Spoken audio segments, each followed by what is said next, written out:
Recorded. News, talk, and sports for Bismarck Mandan. Super Talk 1270.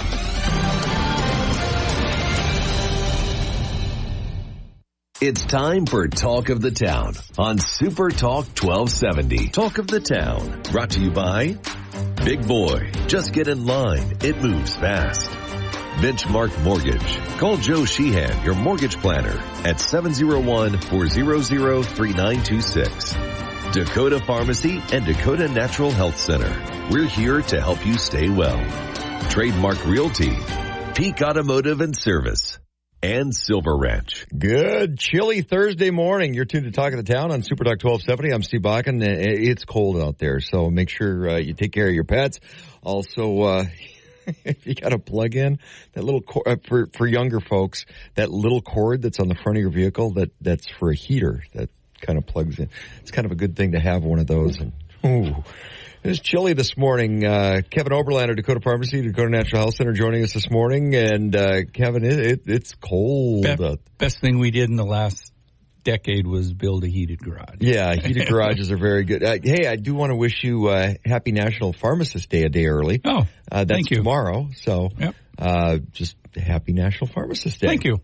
Kind of going in a little different place. We're going to talk safety and security a little bit. So, by the way, timely, when a couple of weeks ago we talked about the regimen you need to do for cold winter. Yeah. It's like being healthy. Yeah. Because I know everybody is sick now. Yes. And now with the cold temperatures that finally showed up, I get a feeling people are going to either linger continuing being sick or more people are going to get sick. Yeah, and what we're seeing is these upper respiratory things going around. They just hang on. They hang on forever.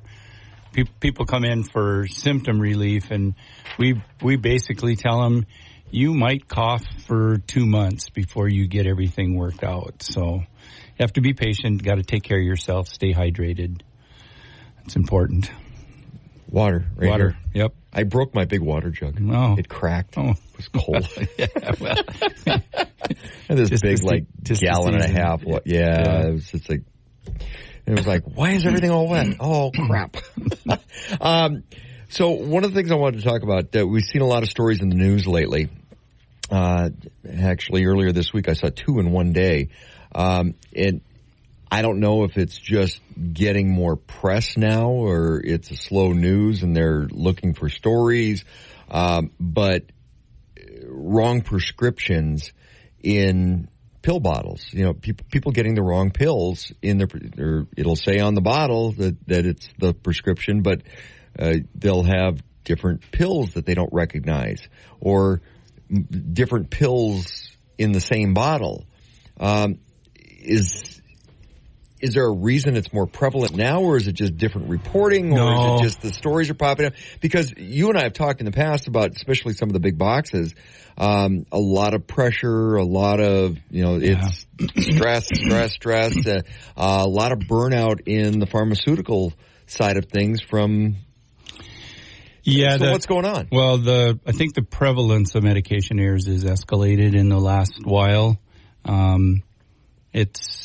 It's something that as a pharmacist bothers me a lot. You know, we as a profession work really hard to make sure that patients don't get harmed from their medication. But there's also many arenas that these medication errors are happening in, not just at the pharmacy counter. They happen in hospitals. Things are coming to a patient's room and they're not the right thing and the right people aren't in place. Sometimes patients in the hospital aren't that aware of what's being administered. They know their blood pressure medicine is a blue pill and they're getting a different colored pill.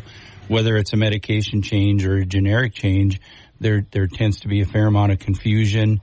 Again, triad of care and, being a participant in your own health care, knowing what you're taking, make sure that that's important. It is important. It's very important. I have many nurses within my family, nieces, and we talk when we're together about those kinds of things and the work that they do within their position to make sure that things are done right. But there's staff shortages. You have a lot of relief people coming in from out of town doing locums work. They might be here for a month. So I think there's just, it's really set up. It's a perfect storm right now, to be honest with you. The other arena where there's a fair amount of medication errors is within a patient's home. There may be some confusion. They may not be taking their meds correctly. It could be a financial situation where they're trying to cut back on the amount of medication they take because of the cost associated with that. And we're going to talk a lot about the big box situation. I'm not going to name names, but I have some colleagues that have worked in that arena, and they've told me some horror stories. We're going to talk about PBMs again, because I think they're probably one of the main causes for the rash of what we're seeing going on. Well, and I know there's some confusion sometimes when people will go from a name brand and switch over to a generic. Yeah. And sometimes those will look a little different. And you're like, well, that's not the pill I usually take. Right. But that's not really what we're talking about right now, because my wife does this, and I try to nicely scold her. If we've got two bottles, a new bottle of something, because this happens with my vitamins and my supplements, and she's like, oh, she'll first one dump that into, get rid of the old, get rid of the old bottle space. I got to throw something away, make clutter, get rid of the clutter. I'm like, no, don't do that. But people do that with prescriptions too. They do. You shouldn't do that. People will bring their prescription vial to us because they're confused because their tablets look different, and they think the mistake actually may have happened at the pharmacy. You know, half of our prescriptions are filled by a robot, which is a barcoded system. Your tablets aren't going to look different unless there's a generic change and the color's different. You're going to be warned about that, and there's going to be a sticker on the bottle. But they'll dump their pills into the wrong bottle. And suddenly they'll bring it in, and we start to look, and it's like, well, you have two different drugs, completely different drugs within this bottle. So that can be a disaster. Well, a lot of people will do pill cases too, and you're like, right, wait a minute. Right. Now you have no clue what that was. Right. Yep. And, you know, some of the drug shortage problems that we've seen have contributed to what we're seeing, because they're used to a certain looking tablet and we can't get it. They're used to using a brand name drug because their doctor doesn't want them to use a generic, and we can't get it. So we're being forced, and the patient's being forced into a situation where the medication doesn't look like it did before. And even if it looks similar, maybe it's a little bit bigger pill, or it's a little smaller pill, or the color's a little off, a little opaque or something. And all indicators that, well, it could be the same medication or it could not, but it's similar. But we'll even buy a generic from the same generic company in the same bottle with the same national drug code number, and the tablets in the second bottle will be different because they're sourcing these from wherever they possibly can, and they may not be manufacturing them. They're buying them on a secondary market, and they look different, but they're going into the same labeled bottle. So that leads to confusion on our staff. You know, we want to make sure when we do that, everybody's made aware that that's the situation, so patients can be warned that this is the same generic company, but their tablets look different. We're talking with Kevin Oberlander, Dakota Pharmacy, Dakota Natural Health Center. Medication safety is the topic this morning. This is Talk of the Town on Super Talk 1270. When we come back, I want to talk a little bit about the robotic side of stuff. Yeah. There's a little misnomer there, maybe on my part. We'll clear that up a little bit. This is Talk of the Town on Super Talk 1270. Super Talk 1270.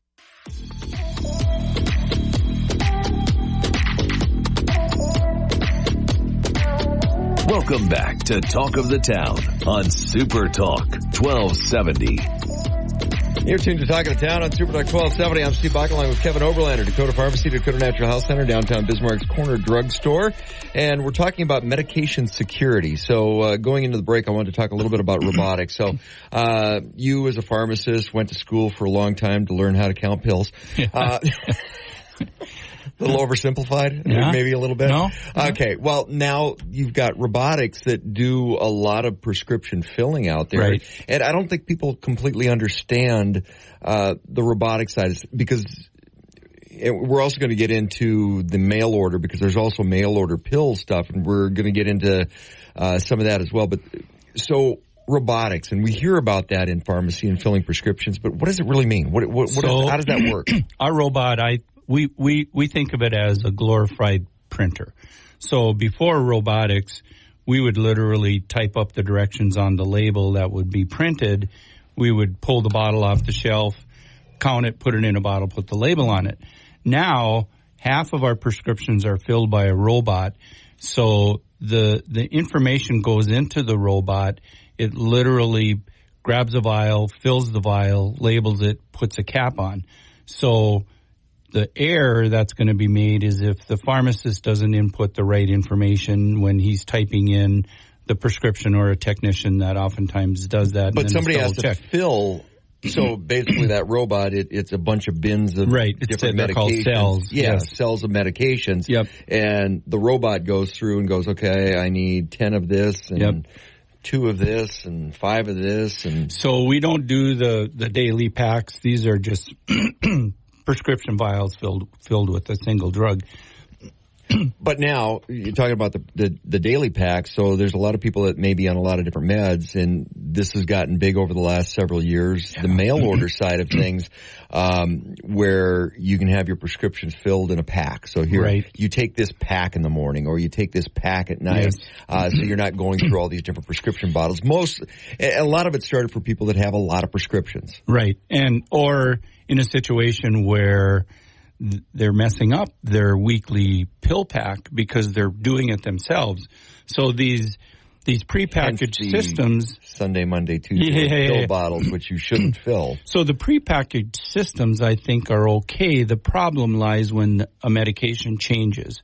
So you get a pretty good sized box. It may have a month roll on there, and you see your doctor and he makes medication changes. Then your insurance won't allow you to fill prescriptions early because of the PBM oversight. Now we have people cutting open these packets trying to put their daily regimens together because the packs aren't correct. Well, we're going to come back to the PBMs again. The evil PBMs here in just a few minutes. But we were talking during the break a little bit, because where a mail order system may come from, or that pill or that prescription be filled from a mail order system, where that comes from statewide matters. It matters a lot. The way that things are managed nowadays, the prescription has really become nothing more than a commodity. We wanted to put a robot in when we decided to do that, to really free us up to be more forward with our patients, that we can spend some time with them, going over their medications, making sure if they have any questions, double checking on any drug interactions, making sure they've not gotten something from somebody else. Because oftentimes they'll get a prescription in the mail because their insurance has reached back to a prescriber requesting that they sign off on it, and it goes back to the mail order, and it comes to the patient's home, and they're not even aware of it. I've seen that happen. It's crazy. Wow, that's nuts. Yeah. I've seen it happen. It's crazy. So it frees us up to be that triad of care. We talk about it a lot in compounding, but it's really important in retail pharmacy as well. So your prescriber, your pharmacist, and your patient are all in communication to make sure that their drug regimen is correct. I spent a couple hours with a couple maybe a month ago. She was having some fainting spells, and they want to know if it was her medication. So we subscribed to some systems. They didn't get their medication from us, but I knew them, so I was going to help them out. She had 9 medications, and 7 of them, either in combination with one of the others, one of the side effects was fainting. So they went back to they had 2 prescribers, so they went back, and they were both, well, I didn't even know you were on this, or this is way too high of a dose. So they kind of lose sight. We're in this sign-off it world.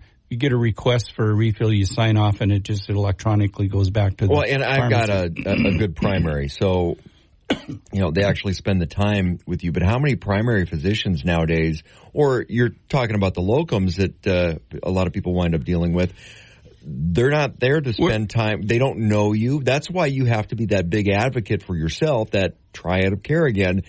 You have to be your best advocate. It's why it's so much more important to know your pharmacist. If you're being forced into a system where you have no idea who your pharmacist is, or you can't reach out to them to get personalized help, that's a disaster. I just think all the mail order systems that are being set up in the country, it's a time bomb. We have these things coming into mailboxes. People are confused. The pills look different. The warehouses that these come out of are mostly technicians with a few pharmacists overseeing because the state law allows that. Well, and that's the other side of that with the state laws, because different states allow a different number of technicians to work under a pharmacist. Right. So in North Dakota, our ratio is 1 to 4. We can have 4 technicians for each pharmacist. And that changed not too long ago. It used to be 1 to 3, I believe. And that works for us. But you have states where they have no oversight like that. One of the things I printed out is that one of the reasons for a lot of medication errors is the regulatory oversight is lacking. We see a state board inspector in North Dakota once a year. Every year. I've been a pharmacist for 43 years. There's been a state inspector in the pharmacy that I worked in once a year, every year. I have colleagues in other states. They haven't seen a state board inspector for 7 years. So the lack of regulatory oversight is part of the problem. So in regulatory oversight, you have a state that allows 100 technicians per pharmacist. That's a warehouse situation. And people being forced into mail order by their PBMs often complain to us or come to us for advice because they can't get anybody on the phone to help them from a pharmacist perspective. They can't get their questions answered because there's not enough pharmacists within that system to take all those calls. Technicians often are trying to answer that, and sometimes I'm not so sure that it's people without any medical background because they're naysayers. They're really looking at prior authorizations and formularies and denying prescription refills or prescription fills just because the PBM is not getting their money out of that system, so they're forcing them into a different drug.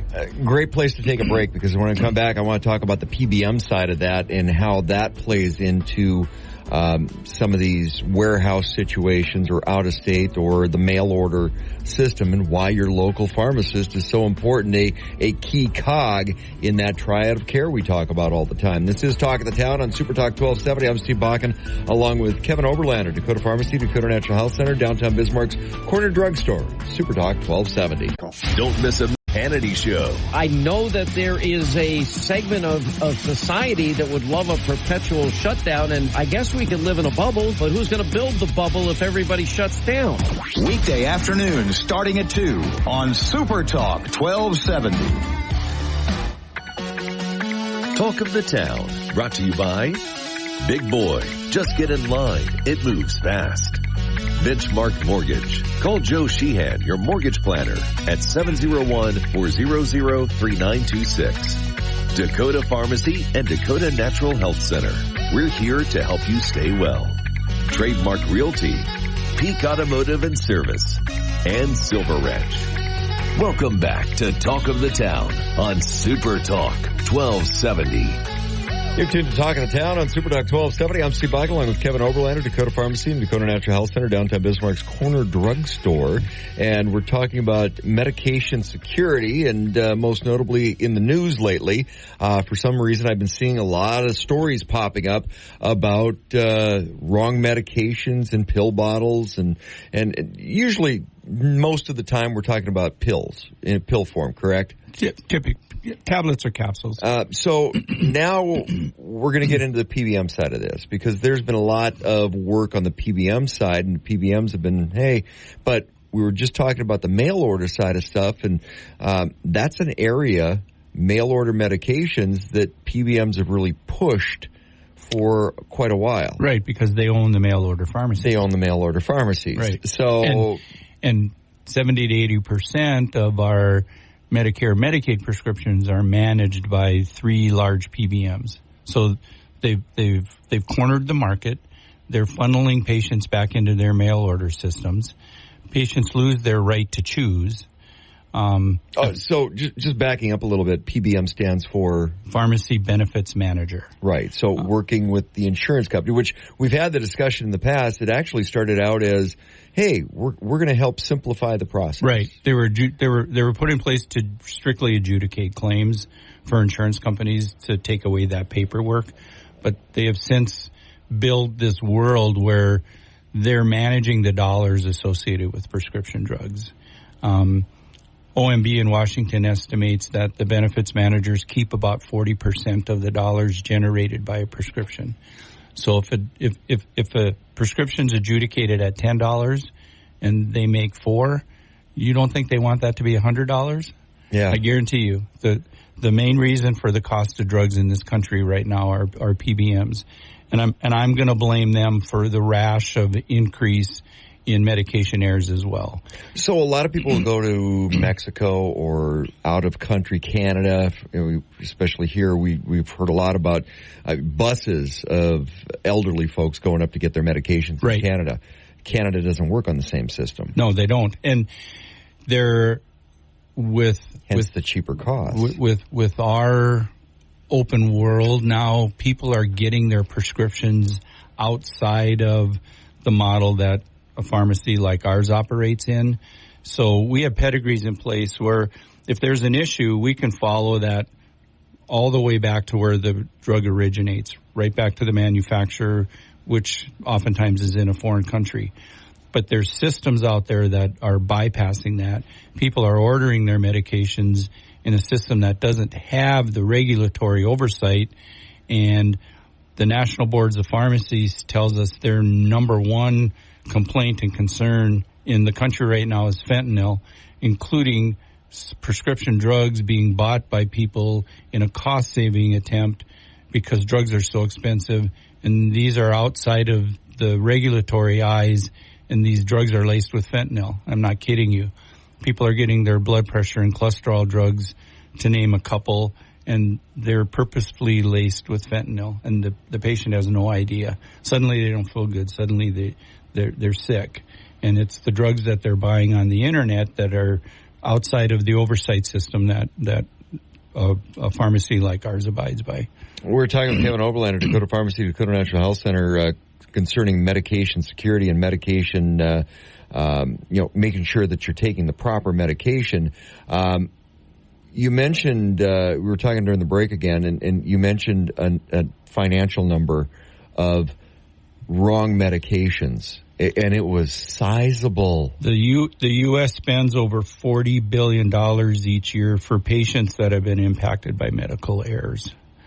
Now, that's all medical errors. That can be a botched surgery. That can be a botched diagnosis. You know, there's several layers to this, and we're concentrating really on the drug side of it. But the reasons for the errors is basically the same.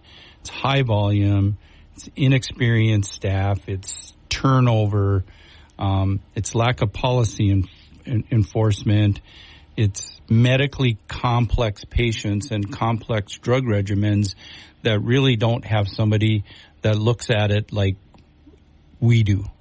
Well, we were just talking going into late last fall into December about some of the walkouts at some of the big boxes because workforce shortages. That can't work out well. No.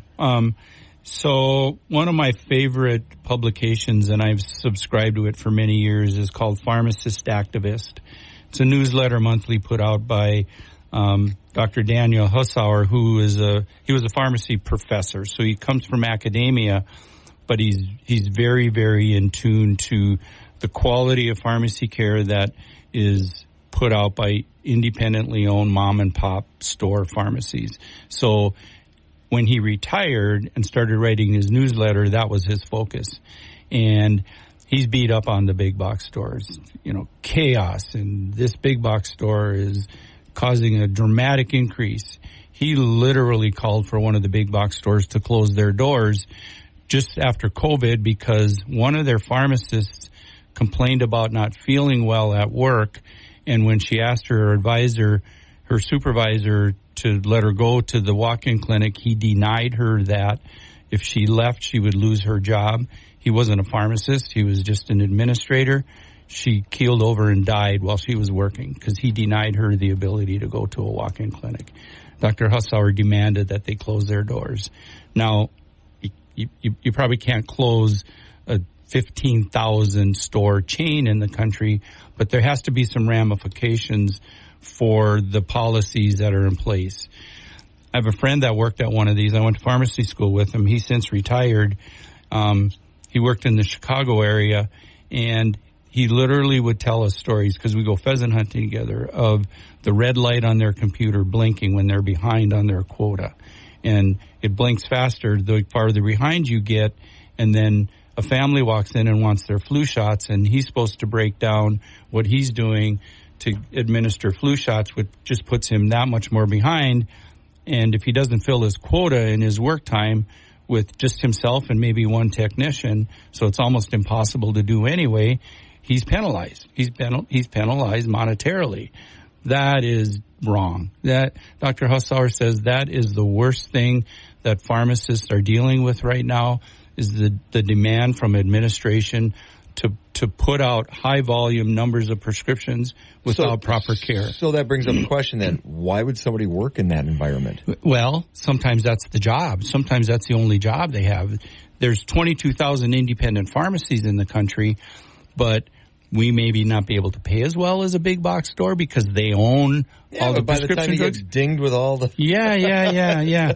And we're the ones that are being penalized the most by the PBMs on the reimbursement side, trying to drive us out of business. That's their model. So coming back to the PBMs now, with the relationship that the big boxes have with the PBMs, they work very closely together because they work out better deals. Sure. Because of volume. Well, behind the scenes it's a better deal, but in reality it costs the consumer more and it costs taxpayers more, because so much of our medication now is funded by the government, and with the rapid increase in the cost of drugs, I'm almost angrier about what's happening in the drug market as a taxpayer than I am as a pharmacist. Well, that says a lot. It does, but I think it's true. Oh, wow. Kevin Oberlander, Dakota Pharmacy, Dakota Natural Health Center, downtown Bismarck's Corner Drugstore. More when we come back. We're talking about medication security, and a lot in the news lately about wrong prescriptions, wrong pills, wrong medications, wrong capsules. We're getting into that a little bit, finding out the details and why it's so important to have your hometown corner drugstore. I like the model we have here in North Dakota. This is Talk of the Town on Super Talk 1270. Super Talk 1270. Welcome back to Talk of the Town on Super Talk 1270. You're tuned to Talk of the Town on Super Talk 1270. I'm Steve Biden, along with Kevin Oberlander, Dakota Pharmacy, Dakota Natural Health Center, downtown Bismarck's Corner Drugstore. And we're talking about medication security, and a lot in the news lately about wrong prescriptions being filled, and we're getting behind where that's coming from. And Kevin, you made the statement last segment. You blame PBMs and the way some of those big boxes work that relationship, and there is a disadvantage with the system, the small mom and pop drugstores that we have here in North Dakota. There's a disadvantage that comes with our system that supports that mom and pop.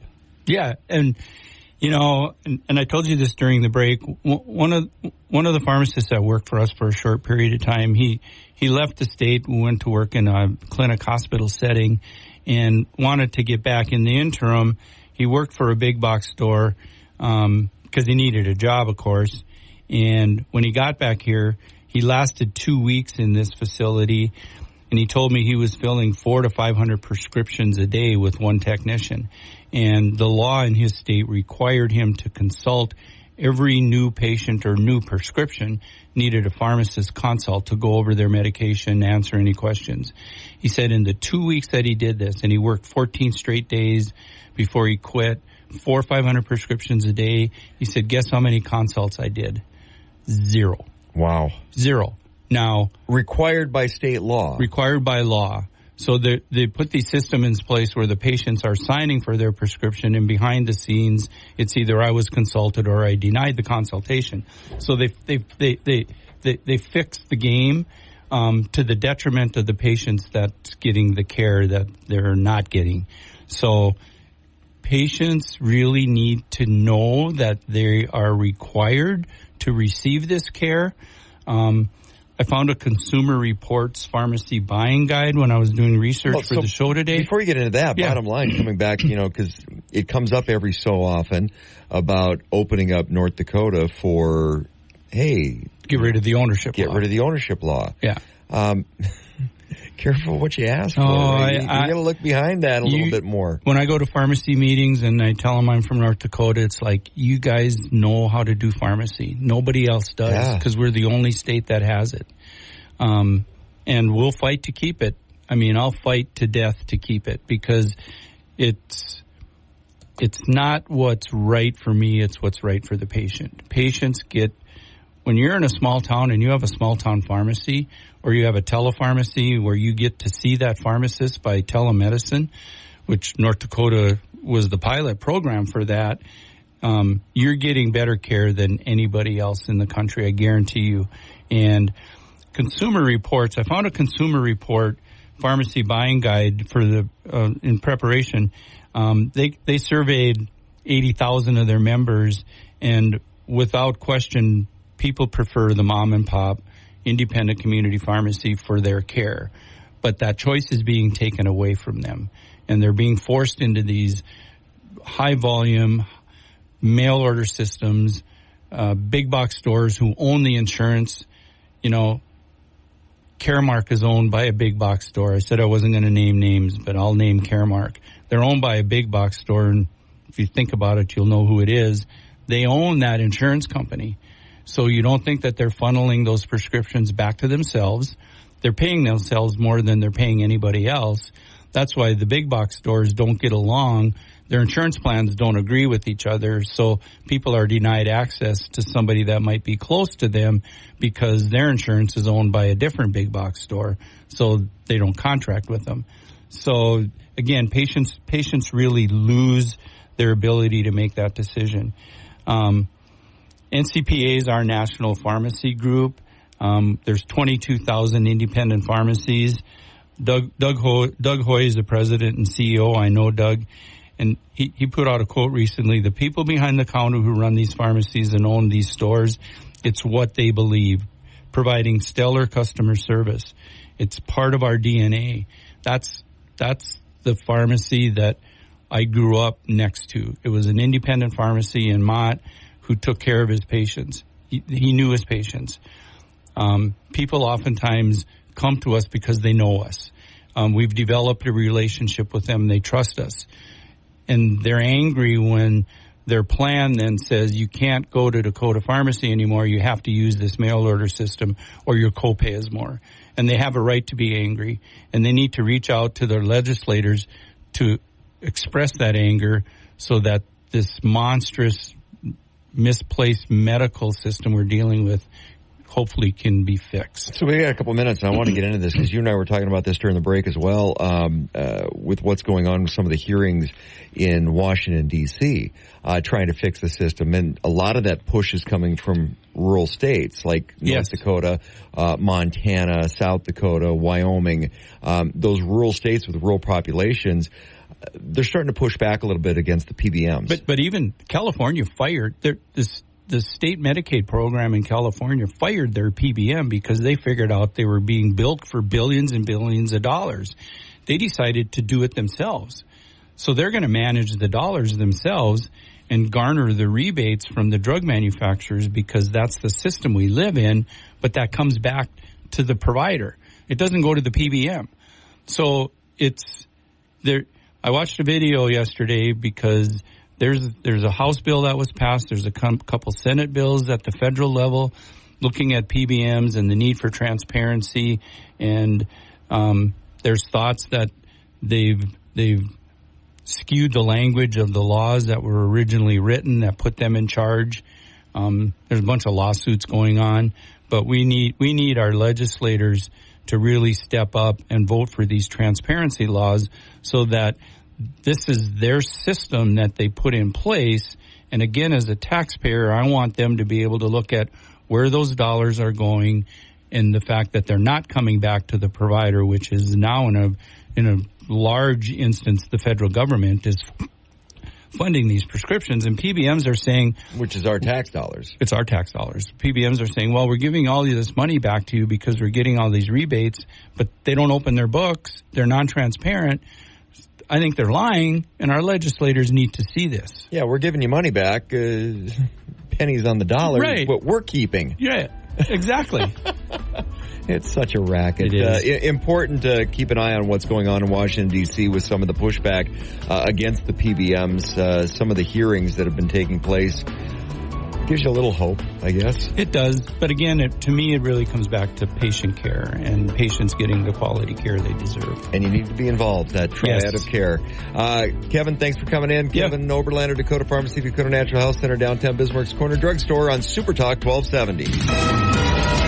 KLXX AM, Mandan, Bismarck, a Town Square media station, broadcasting from the View Community Credit Union studio.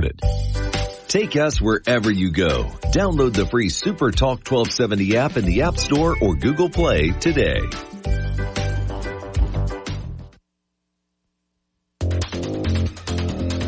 Talk of the Town, brought to you by Big Boy. Just get in line. It moves fast.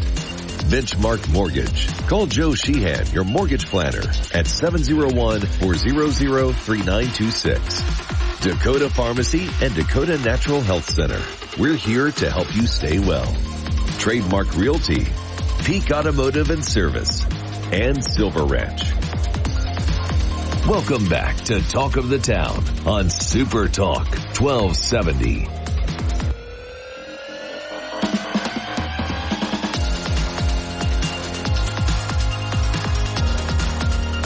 Super Talk 1270. I'm Steve Bakken along with Joe Sheehan of Benchmark Mortgage. Be sure to give him a call. He is your mortgage planner. And guest in the studio with us today, Brian Ritter. He is the head of market affairs with Sanford, and you might know him better from a previous hat he held with the Bismarck Chamber EDC. So, bringing that skill set to Sanford, Brian, there's got to be some insights, some things from the housing perspective, workforce perspective, that Sanford might have a little leg up now. So, first and foremost, thanks for the opportunity, guys. This is fantastic to be back in the studio, and I'm really excited to talk about all the great things that Sanford Health is proud to be a part of here within Bismarck Mandan. And my audience is very grateful for a break from depressing interest rates. Well, yeah.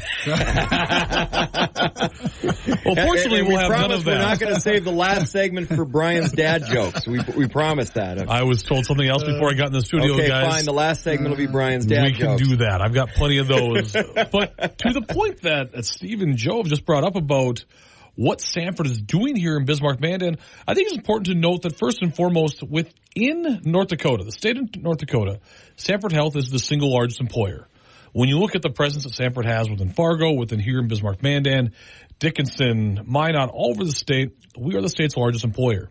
And if you bring that down to the local level, here within Bismarck Mandan, there are about 3,800 Sanford employees. And so if you bring that again to the local level, the state of North Dakota has more employees, but in terms of private employers, we are the biggest one.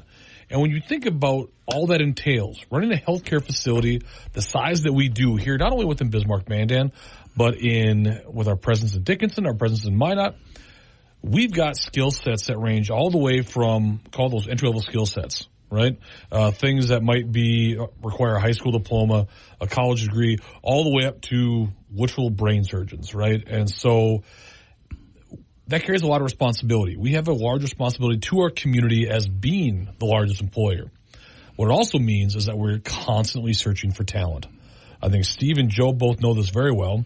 But you'll we don't fall into the talent circle for Sanford. You did brain surgeon. You lost me. Well, you can't see that. You can't see this on the radio, but I looked directly down to my right when I mentioned that. These guys had no idea.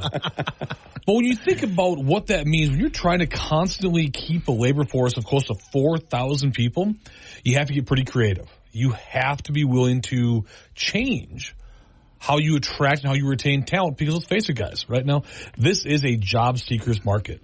You guys know the numbers better than I do, but we're right around 3.5% unemployment. The participation rate is at all-time high. I can give you all kinds of depressing statistics about the job market right now, because that's what's killing us on the home buying rate side. So in short, everyone in Bismarck, Mandan, Burley, Morton County, really who wants a job has a job, right? So now we have to get creative. Or two. Or three.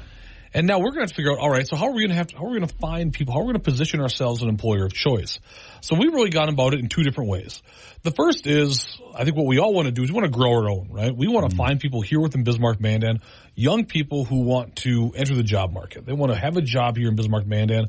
And so let's keep them here. Let's do that. So what you're going to find Sanford doing is we have agreements in place with the Institute College of Nursing, with Bismarck State College, and the University of Mary, by which Sanford takes all three of them. It absolutely does.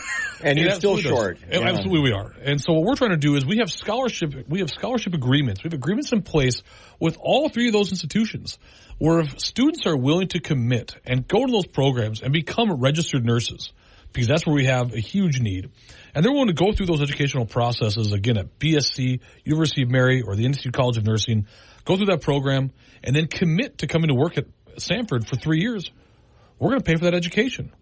And if you've got parents out there listening right now, and you're looking at your 529 plans, you're trying to figure out how you're going to pay for college, and you're trying to figure out as a kid, what is a job or a skill set that's going to keep me marketable and employable for a long, long time, well, healthcare is that avenue. And so for us, it's incredibly important that we facilitate and keep in place those agreements with all three institutions. That's a big deal for us.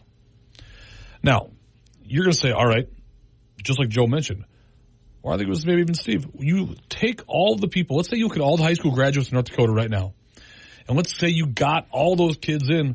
Well, even if we got them all, if we would kept them all, we'd still have open jobs across North Dakota, would we not? I mean, Steve, I think you know those better numbers. Yeah. Joe, I mean, right, if we took every student from across North Dakota, we put them in a job, we'd still have open jobs. It's no different in healthcare. We just have less second and third jobs. Do we just have few of those? Less. So now what we try to do is, all right, even if we get, let's say that we keep all that talent, we capture all that talent, we're still going to have to attract new talent.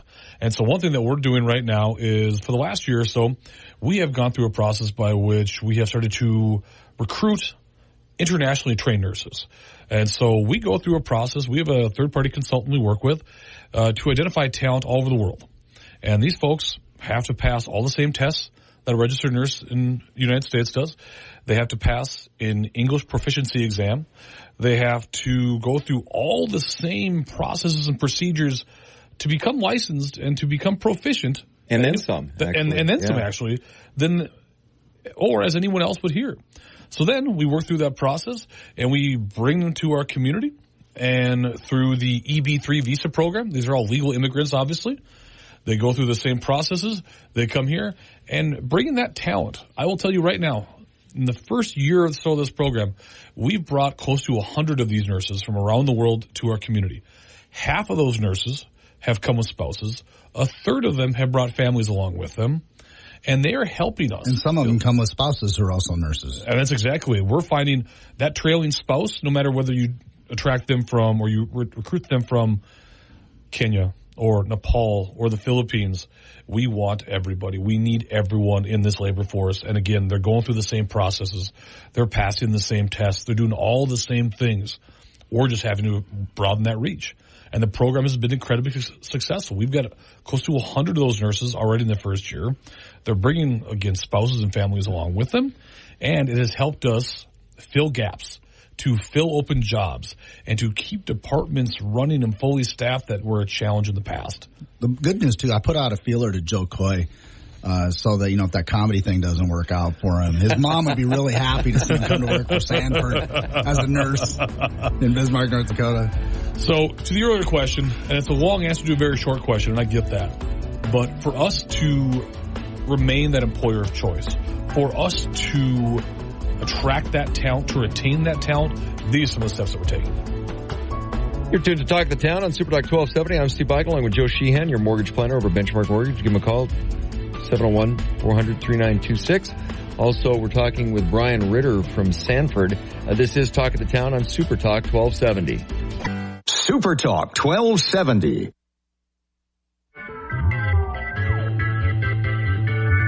Welcome back to Talk of the Town on Super Talk 1270.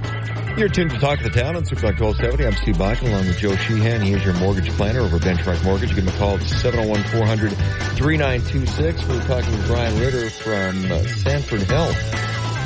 How are you guys dealing with the fact that we are experiencing that shortage and the whole market is under the pressure of wage inflation and that impact on the cost of healthcare? Because I assume that these folks that are coming to work for us aren't coming to work at the bottom of the barrel prices for a nurse. So that's a great question, Joe. And as you mentioned, wage increases, price increases, that overall cost of doing business, as it's gone up, it's affecting healthcare and Sanford in particular, just like it would anyone else. And so what we're having to do is we are having to become, just like everyone else, as efficient as possible. We run a very lean operation the way it is, but you can't sacrifice quality, especially in healthcare. And so we are having to get creative in terms of our scheduling, in terms of our staffing. We are having to position ourselves differently.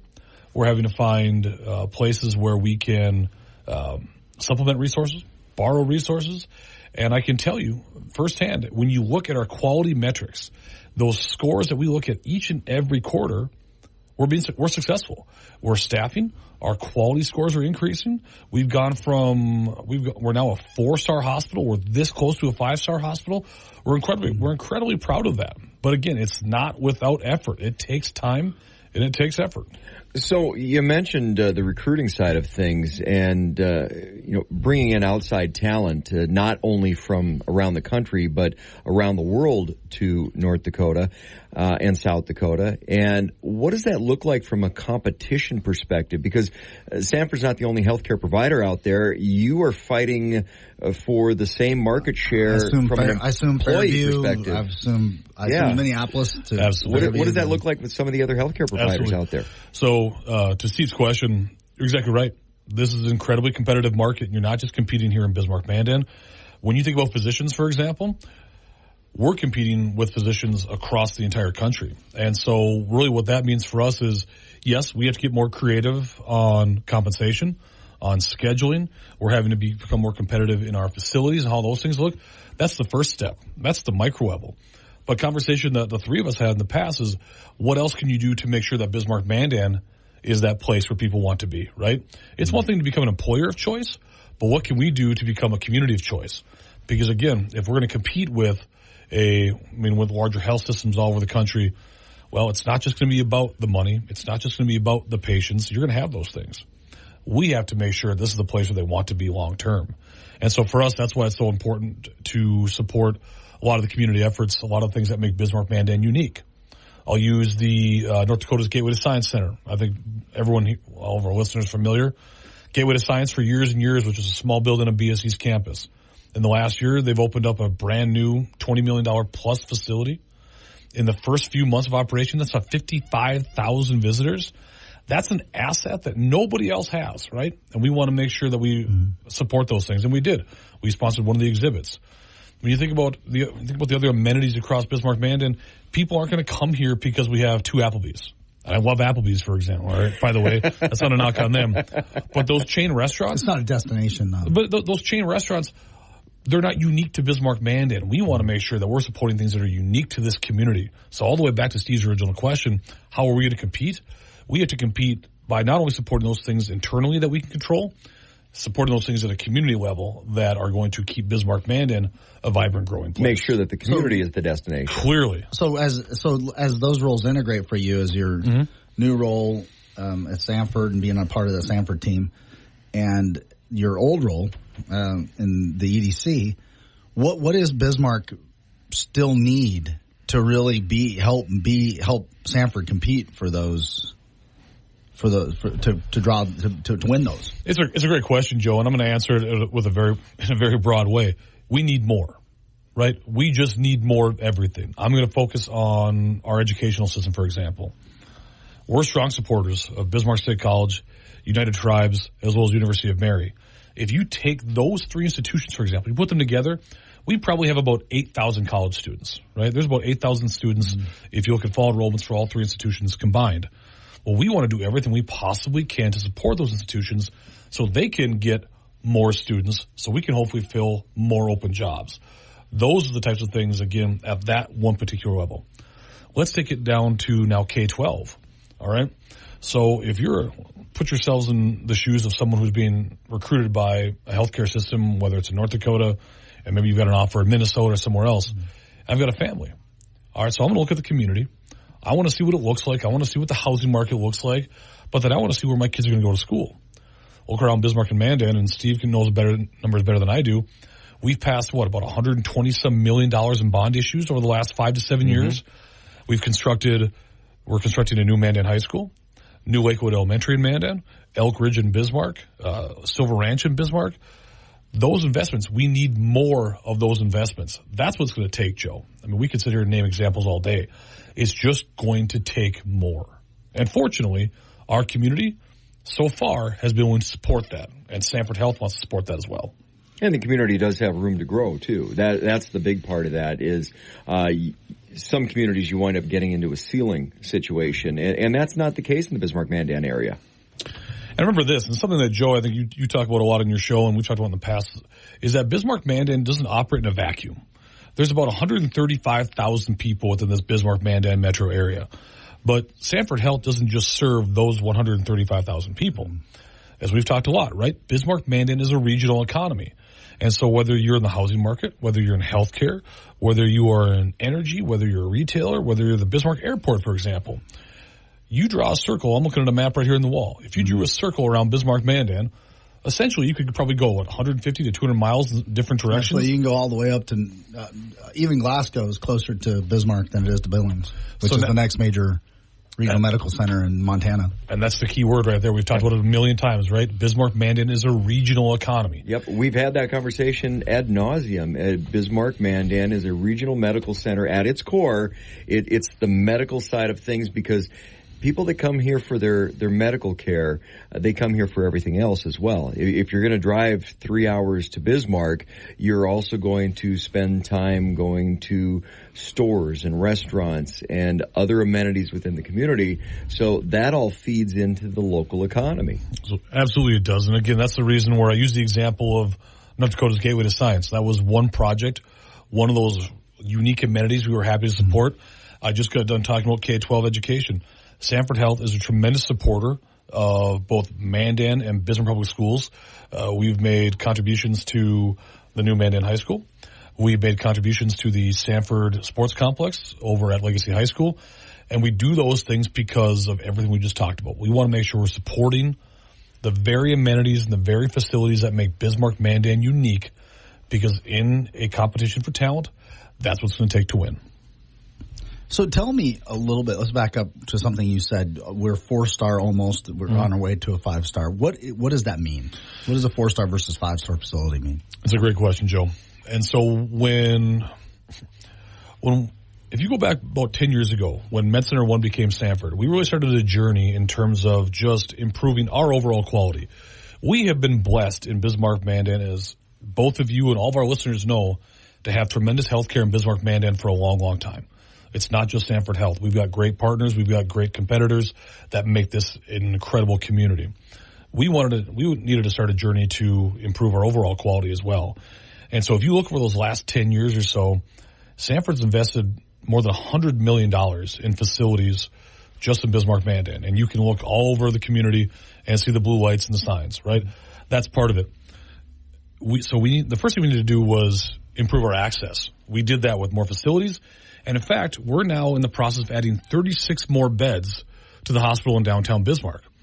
We're not adding on to the facility. What we're doing is we're taking 3 floors of part of the hospital when we're renovating those floors, and we're going to create 36 more beds, because the demand for those services just keeps going up and up and up. So first we need to improve access. Then we need to grow the number of our providers. And if you look across the Bismarck region right now, we've got more than 800 nurses, more than 200 advanced practice providers. These are folks like CRNAs, nurse practitioners, things like that. And we've got more than 240 providers. So not only have we increased access by creating new facilities, but we've added more providers so we can see more patients. So if you take that step, then you take that step I just talked about, you take 1 + 1, that equals 2, because you have more access, you've got more providers, and in theory, you're serving more patients, and while we're doing that, we've increased quality. We know that after every single visit, when you come to Sanford Health, chances are you're going to get an email survey, you're going to get a text survey, you're going to get a phone survey. We want to know from you, how did we do?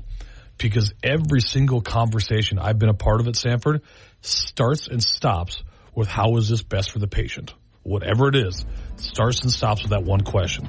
How is this best for the patient? We're talking with Brian Ritter of Sanford Health. I'm Steve Black along with Joe Sheehan from Benchmark Mortgage. Give Joe a call. He is your mortgage planner at 701-400-3926. This is Talk of the Town on Super Talk 1270. Talk of the When you make decisions for your company, you look for the no-brainers. If you have a lot of mailing to do, Stamps.com is the ultimate no-brainer. Use the Stamps.com mobile app to mail everything you need to keep your business running with up to 89% off USPS and UPS. Make the same no-brainer decision as over 1 million other businesses with Stamps.com. Use code PROGRAM for a special offer. That's Stamps.com, code PROGRAM. Bakken, weekday mornings starting at 9 on Super Talk 1270 and the free Super Talk 1270 mobile app. Talk of the Town, brought to you by Big Boy. Just get in line. It moves fast. Benchmark Mortgage. Call Joe Sheehan, your mortgage planner, at 701-400-3926. Dakota Pharmacy and Dakota Natural Health Center. We're here to help you stay well. Trademark Realty, Peak Automotive and Service, and Silver Ranch. Welcome back to Talk of the Town on Super Talk 1270. You're tuned to Talk of the Town on Super Talk 1270. I'm Steve Bakken on a thoughtful Thursday along with Joe Sheehan. He is your mortgage planner over at Benchmark Mortgage. You give him a call at 701-400-3926. This is Talk of the Town. We're talking with Brian Ritter of Sanford Health. What I guess while you're talking about the region and competitors, what is the relationship? Are CHI and Sanford still silos, or in this kind of an environment where you have shortages, are there partnerships across competitors in the healthcare? Oh, certainly. Space? We've got great partners in healthcare here in Bismarck Mandan, whether it's with Ascension Mid-Dakota, whether it's CHI St. Alexis, and of course at Sanford. We're blessed in Bismarck Mandan to have as much healthcare as we do. And so to Joe's point about we're working together, absolutely. There are conversations happening between our providers, conversations happening between our administration, and probably the best example I can give you of that is the Bismarck Cancer Center. That's a great partnership. Honestly, I just experienced that one with family. BCC has been around for more than 25 years now. And that is a great example. It's a joint venture. It's jointly owned between CHI St. Alexis Health as well as Sanford Health. That board of directors is comprised of 3 reps from Sanford, 3 reps from CHI St. Alexis. And that facility exists because we know that's what's best for Bismarck Mandan. And so when we are trying to answer that question I just mentioned earlier, right, about what is best for the patient, well, in this case, BCC is best for the patient. And that structure as a joint venture between Sanford and CHI is what's best for the patient. And so, yes, we're going to compete. And yes, we want to be the best facilities we possibly can. But I think we're also big enough to understand that sometimes to best serve our patients, it's going to take a little bit different arrangement. And the Bismarck Cancer Center is a prime example of that.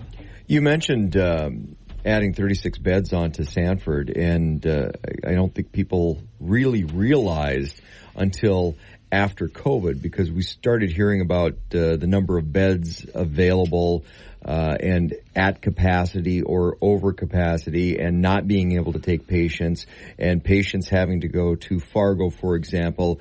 A lot of that wasn't because a physical bed wasn't available. It was because the staff to support that physical bed. And that comes back to the workforce issue. That's the big piece. When you say adding 36 beds, what's that support number look like from a doctors, nurses, CNAs, cleaning staff?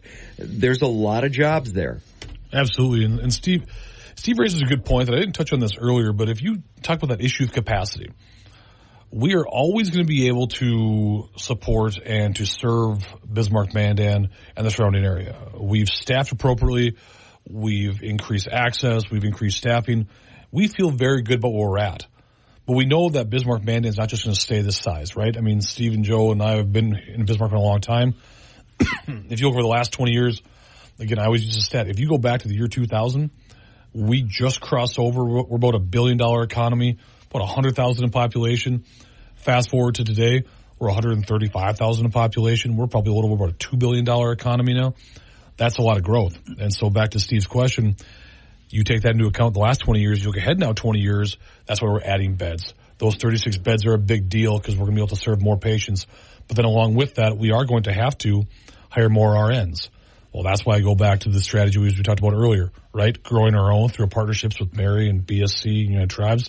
That's where we're trying to attract new talent from all over the world because you're right. It's not just a bed. It's not just a room. It's the people who are going to help serve the patient who's laying in that bed in that room. But the growth is, it's kind of a little bit, I wouldn't say exponential is probably not the right word, but feels that way for the health facilities because of what you said of us being regional, and that people. There's a multiplier involved. As the aging population, as the aging population happens, we experience this in the housing industry. Highest level of cash sales ever in the market. Who are these cash buyers? Well, a lot of them are people moving off the farms, and they're just moving closer to healthcare. Period. They're coming from smaller communities. They're coming from their, from where they lived in the rural markets, and they're as they've aged, they're just deciding to live closer to the healthcare. Super Talk. Welcome back to Talk of the Town on Super Talk 1270. You're tuned to Talk of the Town on Super Talk 1270. I'm Steve Bachman with Joe Sheehan. Here's your mortgage planner over at Benchmark Mortgage. Give him a call at 701-400-3926. We're talking with Brian Ritter from Sanford Health. When you think about that, and again, it's a conversation we've had in the past, is that if you pictured Bismarck Mandan's economy as a pyramid, and at the base of that pyramid, you really have four core industries, right? The first is always going to be government, because we are the state capital, and of course it's a timely conversation, given the fact that we're going through a special legislative session right now. So you've got thousands of jobs here just because we are the state capital. Then, of course, you have education. Let's not forget that the Bismarck Public School District is, in fact, the biggest school district in the entire state of North Dakota. Mandan, percentage-wise, is growing just as quickly and building just as many new facilities. And that's on top of the 8,000 college students we talked about. Then, of course, you go to that third industry sector, and that's of energy, right? What does everyone always need? You want the lights to come on. You need power. We're blessed in the sense that a lot of those facilities are very close to Bismarck Mandan, a lot of those jobs right here in Bismarck Mandan. And then number four, then, that fourth industry is healthcare. Between Sanford Health, CHI St. Alexis, Ascension Mid-Dakota, we're blessed in the sense that we've got four industries that keep Bismarck Mandan growing. And because Bismarck Mandan will continue to grow, back to your point, Joe, when people are looking for a place to move, when they're looking for a place to come, they're coming here. Whether it's for healthcare, whether it's for travel, whether it's for retail, whatever it's going to be, northern South Dakota, western and central North Dakota, eastern Montana, and depending upon the border situation and, of course, exchange rates, Canadian traffic. That's why we're so proud to be a part of a growing community and a thriving economy here in Bismarck Mandan. It's a big deal. How does housing play into the traction? Because when you're trying to bring in workforce from all over the globe, across the country, that's got to be one of the first topics is where am I going to live? If I'm going to come here, where am I going to live? So the two of you are probably better equipped to answer that question than I, but I'm going to offer you this. It is not a one-size-fits-all approach, right? If we're attracting people in different life stages, people with different expectations of what the housing looks like, sure, there's going to be a segment of that market who wants that traditional, let's call it a 2,000 square foot house, 3-stall garage. They want that, half-acre, quarter-acre lot. They want that traditional single-family home. But now, what have we been blessed in Bismarck Mandan with? We've got some new housing options downtown. You've got new condos. You've got new multifamily options that maybe I don't want that responsibility of having a single-family house with a driveway and a lawn and I got to blow snow off of. Maybe I want to live closer to the community's core because I work in a Sanford Health. And I want to be able to walk to work if I want to. Well, you're even starting to see things like associations like Verity's Ash Cooley Association where water, snow removal, lawn care is all part of. You have a home, you have a standalone home, but every aspect of maintenance on the exterior is taken care of. So now, again, we've got options. You've got that traditional single-family house.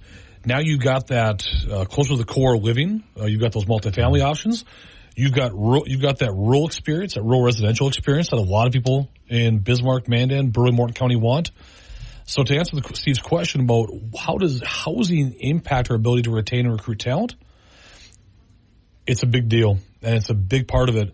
But why we feel so good about it is because we have options here in Bismarck Mandan. If you're coming here from a large city, a small town, or something between, we've got the housing options that's going to, I think, work for you and make this community that much more attractive. And there's a lot of people in varying degrees of family stage, whether there's somebody single, you guys rely a lot in the healthcare industry here in the Bismarck-Mandan area relies on travel folks as well. That's another housing option that needs to be out there when you're trying to recruit talent. Absolutely. And again, I think what's important to note is that as the community has grown, as Sanford Health has grown, our approaches to how we address those issues, both at the community level and in the organizational issue, have grown. Our involvement in the community. I'm talking to two guys right now who have been involved in this community for a long time.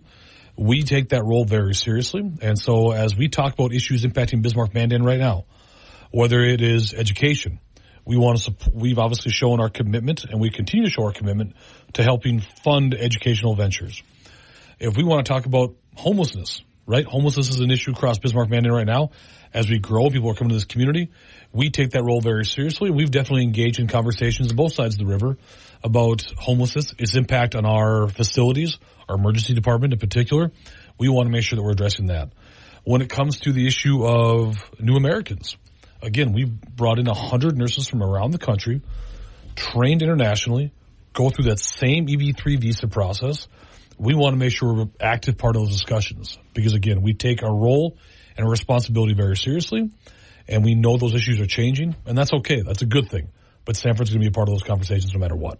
I'm waiting for the Renaissance in Minokan. And then the new satellite of Sanford and Minokan. That's when I'll know we've really made it. What's interesting about that, well, Joe might be joking about the Renaissance Minokan. Maybe Sterling. Steel, maybe, yes. Well, Joe might be joking. What I think he's touched on here, however, is what you said earlier, There's right? truth in it. There's truth in the fact that those people in our rural communities across western and central North Dakota, they want to live in their homes and their communities as long as possible. They want to doctor in their communities as long as possible. They want to do all those things so they can stay in the communities that they know and love. However, when that doesn't become possible, when that doesn't become feasible, and now all of a sudden you need to travel somewhere, we want to make sure that place is going to be Sanford Health. We want to make sure that place is going to be here in Bismarck Mandan.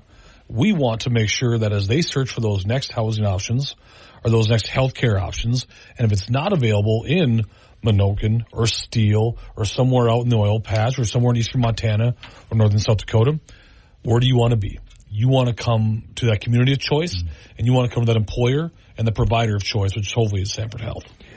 You know, the one thing with the focus on healthcare has really been to try to keep people into their homes longer. That plays right into some of the housing things going on within the community. That's really the direction healthcare has gone, though, because that brings costs down, and that's a benefit to everybody. Somebody who can stay in their house longer, somebody has a better quality of life in their own home than having to go to a facility where they need a higher level of care. Talk a little bit about that aspect of Sanford Health. So what you're seeing right now is, in response to Steve's question, we at Sanford recognize that the situation is changing and that people, again, if they're not able or they're not willing to drive to a physical facility, how else can we deliver that care? Well, virtual hospitals, virtual health care, telemedicine. Limos are not a part of the solution. I mean, let's be clear. I drove here myself. But the fact is that to the point Joe raised and the question Steve just asked, how can we deliver that care in the home or at least closer to you? Well, virtual medicine, telemedicine is definitely a part of that solution. And that's why there is a concerted effort and an initiative within Sanford Health to bring that care to as close to you as possible. Virtually is the way that we started off. Trying to establish sites within the rural portions of our territories where you can have virtual care facilities, you can see your doctor, you can consult with your physician, do that online, do that via telemedicine. That we think is going to be a very big part of how we deliver and care health care and health care for our patients going forward. Great conversation with Brian Ritter, Sanford Health, a lot about workforce and growth within the community. This is Talk of the Town on Super Talk 1270. I'm Steve Bakken along with Joe Sheehan. Joe, thanks for coming in. Brian, thank you. This is Talk of the Town. Don't forget, give Joe Sheehan a call. He is your mortgage planner. 701-400-3926. Couldn't think of a better time than have a mortgage plan than right now. This is Talk of the Town on Super Talk 1270.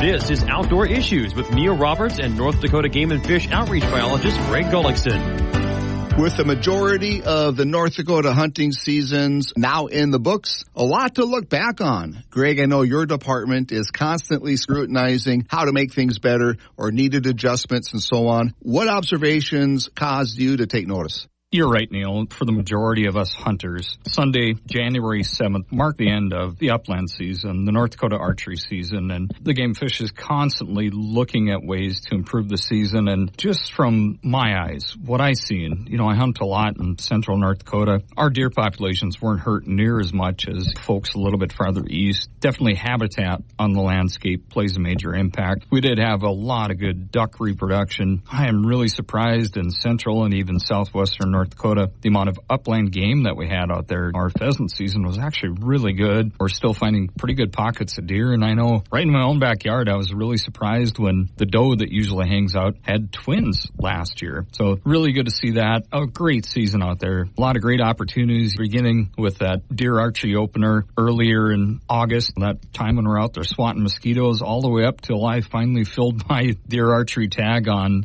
New Year's Eve. So it went from swatting mosquitoes to having to put on a few extra layers of clothes, but a lot of great things going on in the outdoors in North Dakota. Good stuff, Greg. Hey, we'll continue our recap of fall hunting when we come back. It's easy to put off saving for retirement, but it can be even easier than you think to start. And once you do, you can feel more confident about your future. As a financial professional of Thrivent, let me help you define your financial goals and take realistic steps to help you reach them. It comes down to making choices about your money that match your values, because even small steps can get you where you want to go. Contact me, financial associate Andy Laris, at 701-509-5794. You're going to love this. Every Sunday at Slim Chickens, you get one kids meal for $1.99 with the purchase of one adult meal. They'll love our fresh kids chicken tender meal or the oh-so-good kids mac and cheese meal. Spend Sundays with Slims. It's as easy as that. We want to do our part to help your family any way we can. $1.99 kids meals. Dine in or drive through on Sundays only at Slim Chickens. Talking the recap of fall 2023 hunting seasons today on Outdoor Issues. And Greg, for those that had success, some tips on what to do with their bounty. You know what? Now that bounty's in the freezer, there's a lot of great ways to make that pheasant, that duck, and that deer. We'll touch on that a little bit later. All right, good stuff, Greg. That brings this report to a close. Until next time, I'm Neil Roberts. You've been listening to Outdoor Issues, brought to you in part by Andy Laris, your Thrivent financial advisor in Minot, by Slim Chickens of Minot, and by Taco John's in Minot, Williston, and Dickinson.